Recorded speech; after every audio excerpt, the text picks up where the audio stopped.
It's only been several weeks since Arnold Palmer passed away, and none of us will forget that beautiful ceremony in Latrobe at St. Vincent's Basilica several weeks ago.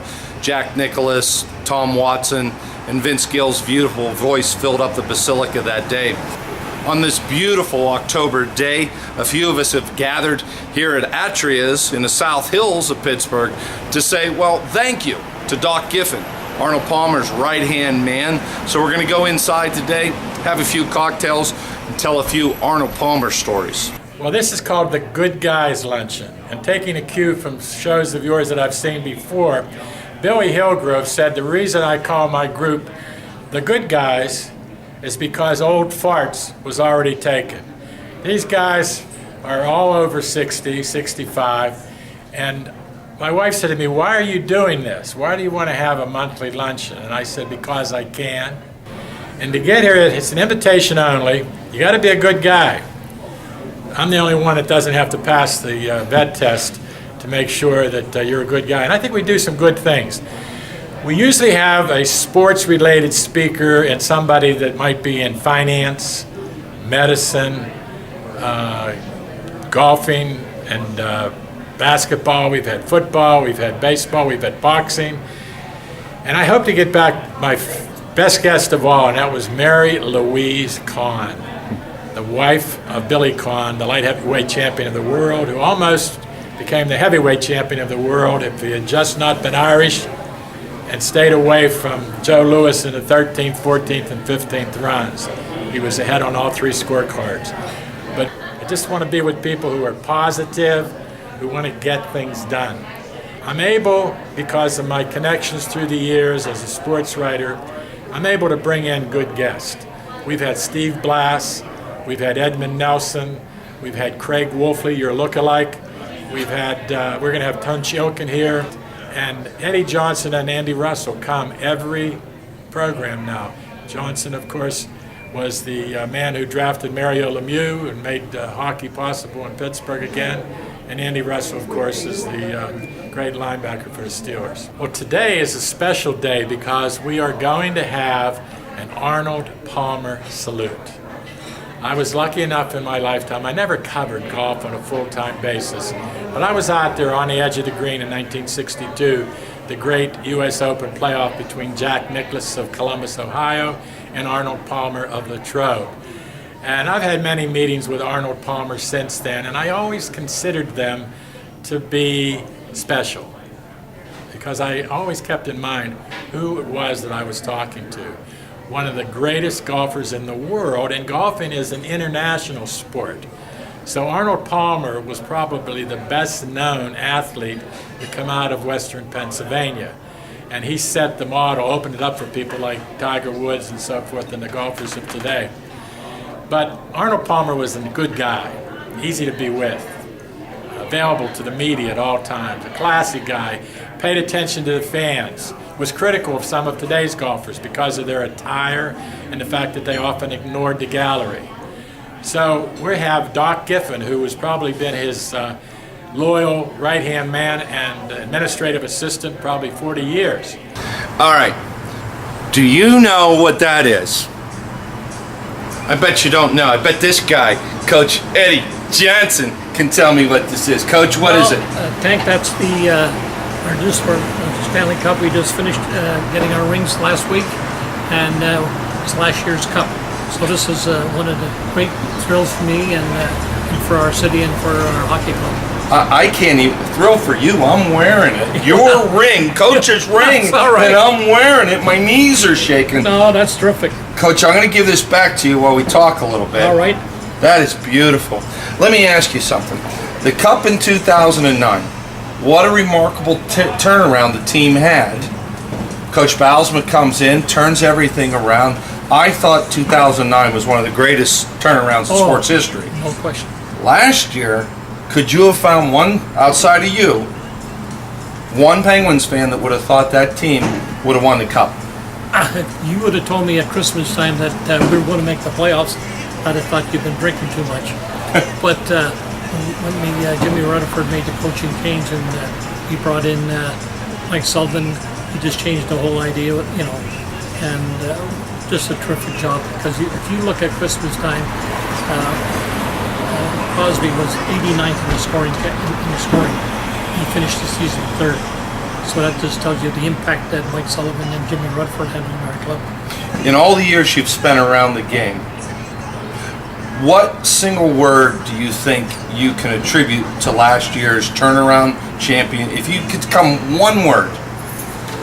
I would say lucky. Lucky. Isn't that something? Because timing, it's timing, you know, and to bring in Mike Sullivan at that particular time and to change the whole thing, you have to get a little lucky to have something like that happen. Wow, that's amazing. You got skill, we know that. Oh yeah, we have skill, speed, and our goalkeeping was phenomenal. You know, people forget, but we wouldn't have been in the playoffs if it wasn't for Fleury. And then to have Matt Murray come in and do the job that he did, that's the only reason I have to say. You are very proud of that, and you should be. Would you like to have the problem of having Murray and Fleury? Yeah, that's a heck of a that's problem. A hell of a problem. Yeah, I think we'd be very blessed if that stays the way it is there right now. But we have to think about exactly with the new team coming in Las Vegas. They're going to steal one of our goals. You know what, baby? I think you and I should head to Vegas for a week just to catch the home opener, Coach. Oh, it will. That'll be amazing. They've sold 15,000 season tickets already over there, so it's going to be a great addition to the NHL. It's going to be a fun time. It'll be a fun time. Well, let's ask the question of the day. Why Doc Giffin's here? Any memories of Arnold Palmer? Did you ever rub shoulders? Oh yes, like I said, I met him. I brought Bobby Orr down and introduced him to him. They had a nice little thing over in Boston about 7-8 years ago, and Bobby and I were there for the honor that they gave him over there. And I seen him a few times, and he was special. Yeah, he was. He's special. Not only for the game of golf, but as a human being for the stuff that he done, it's phenomenal. Coach, there's an old saying, money doesn't make a man, it unmasks a man. You give a guy a couple bucks, maybe he thinks he's special. Not Arnold. Not Arnold. No, he gave so much money to charity, and he was just the same old kid from Latrobe. Never changed. I met him 40 years ago, and when I met him, I saw him again a few years ago, and never changed. He was just a special guy. They come along once in a lifetime. I think God probably touched Arnie and said, look, I'm going to give you some skills, and I know you're going to be able to help a lot of kids and families. Oh, he did that. I mean, he helped out with charities and things that he donated, like that people know nothing about. Right. And that's how he wanted to keep it that way. If he did something he didn't want the exposure, well, I did it because I'm Arnie Palmer. He did it out of his heart. Absolutely. All right, Coach, you take that ring and enjoy it. And I'll see you at Vegas. Where are we staying at? Where are we staying in Vegas? Well, we can stay at the Bellagio's, wherever you want to stay. We'll work this out, Coach. Yeah, we'll find a spot. As a kid growing up in Latrobe, Pennsylvania, every time a plane would fly over, Doc, all the kids in Latrobe, we might be playing midget football, we might be out back playing on a dirt pile, we'd say, there goes Arnold Palmer, because he was the local kid who had done good in Latrobe and had his own airplane. How many airplanes did he own in his lifetime? Well, I think the number was 8. Is that what it was? And of which two were props and 6 were jets. Wow. I think that's the right number. It's appropriate that you had mentioned the aviation and how important it was. How the people in the community recognize it, but how important it was to him at the final touch to the memorial service Tuesday a week ago was his plane with his pilot in charge, flying over the St. Vincent Basilica and going into a steep cloud up into the sky. To see the angels. That was so appropriate. Absolutely. Absolutely. Now look, did he ever get you in the darn plane and do a tumble rope? Oh yeah, he did. Did it scare you? Not really. It was too quick. It happened too fast. I didn't even know it was coming. It was over before it started. That's funny, and he was probably chuckling. Oh yeah. Mr. Palmer had a great sense of humor. He was always joking, always laughing. I think my fondest story about Arnold Palmer was 37th birthday when Winnie Palmer secretly arranged for President and Mrs. Eisenhower to come to Latrobe, surprise Arnold on his 37th birthday, sent the plane, getting back into aviation again. She sent the plane down to New York to pick up the president. He was at Gettysburg then, brought him home with the Secret Service along. And the president went to Arnie's front door, knocked on the door, and when he sent Arnold to answer the door, he opens the door, and there's President Eisenhower standing there with a little overnight bag in his hand, asking him, would you happen to have a bed for an old man for the night? And they had a marvelous week, marvelous non-golfing weekend. Talked about that every day, so often the rest of his life.